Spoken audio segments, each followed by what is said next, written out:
Assalamualaikum warahmatullahi wabarakatuh. Mahasiswa semuanya, bertemu kembali dengan saya Uun Leonar di mata kuliah Micro Teaching. Pada pertemuan ini kita akan membahas mengenai guru dan proses pembelajaran.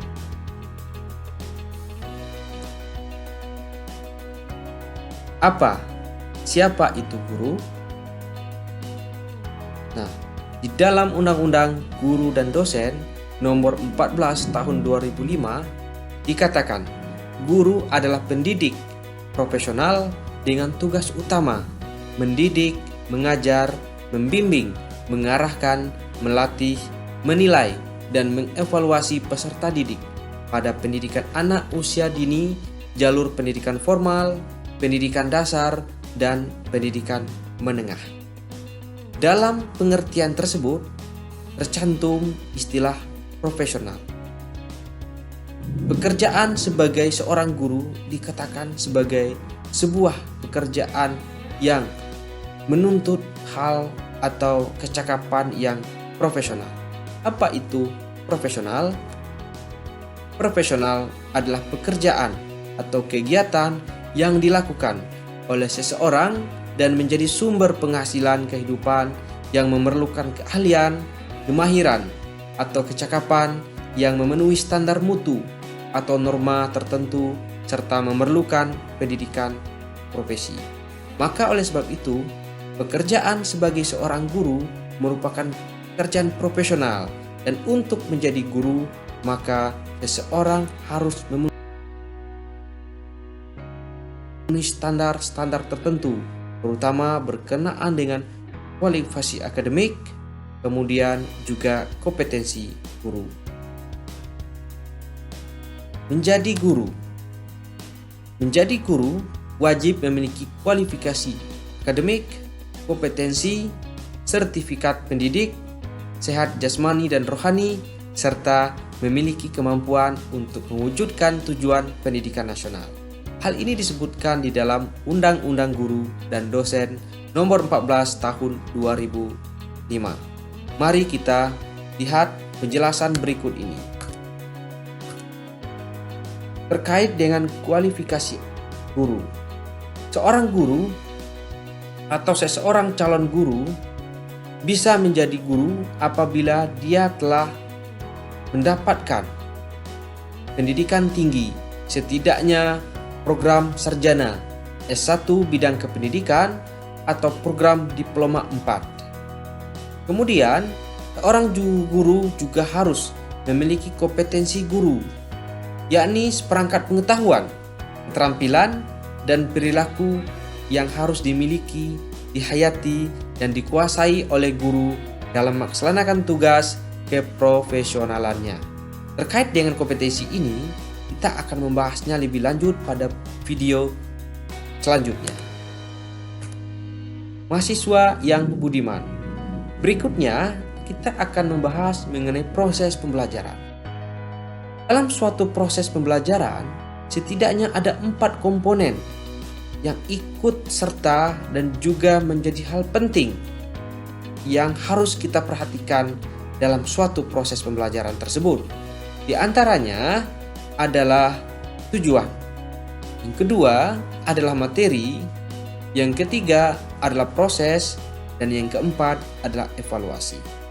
Berkenaan dengan tujuan, yakni suatu mata pelajaran memiliki tujuan tertentu.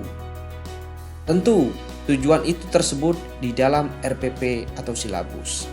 Kemudian, di dalam suatu pembelajaran juga memiliki materi. Materi apa yang akan disampaikan, maka itu juga tertuang di dalam RPP dan silabus. Kemudian, dalam suatu pembelajaran memiliki proses. Nah, ini berkenaan dengan metode apa yang akan kita gunakan dan model apa yang akan kita terapkan di dalam suatu proses pembelajaran. Nah, setelah adanya proses, kemudian adanya materi dan mempedomani tujuan pembelajaran, maka terakhir adalah kita melakukan evaluasi dalam rangka untuk menilai sejauh mana tercapainya tujuan pembelajaran. Mahasiswa yang budiman, berikutnya kita akan melihat bagaimana proses pembelajaran di sekolah. Hal-hal apa saja yang harus saudara-saudari ketahui dalam proses pembelajaran sebagai seorang calon guru.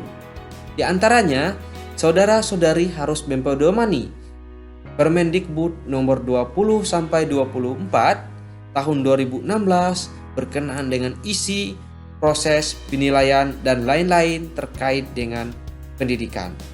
Kemudian, saudara-saudari juga harus menguasai teori belajar.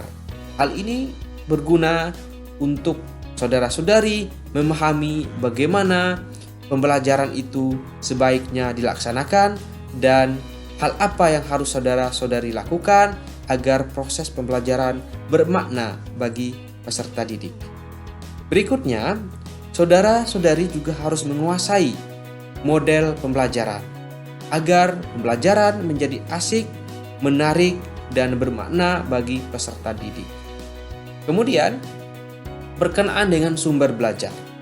Saudara-saudari juga harus menguasai sumber-sumber belajar yang banyak. Hal ini agar seorang guru memiliki kecakapan profesional di bidangnya. Berikutnya, saudara-saudari juga harus mengetahui ruang lingkup materi mata pelajaran yang saudara-saudari ajarkan. Nah, sebagai calon guru atau guru di suatu mata pelajaran, maka saudara-saudari sudah seharusnya mengetahui ruang lingkup materi mata pelajaran pada suatu pembelajaran. Berikutnya, yang tidak kalah penting adalah evaluasi. Saudara-saudari setelah melakukan proses pembelajaran, saudara-saudari sebagai seorang calon guru harus mampu melakukan evaluasi, penilaian terhadap proses pembelajaran. Sudah sejauh mana peserta didik menguasai pembelajaran? Sudah sejauh mana terjadinya transformasi pengetahuan dari guru ke peserta didik ataupun peserta didik menerima informasi-informasi yang didapatkan melalui sumber-sumber belajar, sehingga hal ini dapat kita ukur menjadi sebuah pemahaman yang utuh. Mahasiswa semuanya, demikianlah penjelasan dari saya terkait dengan guru dan proses pembelajaran. Selamat bertemu pada video berikutnya. Assalamualaikum warahmatullahi wabarakatuh.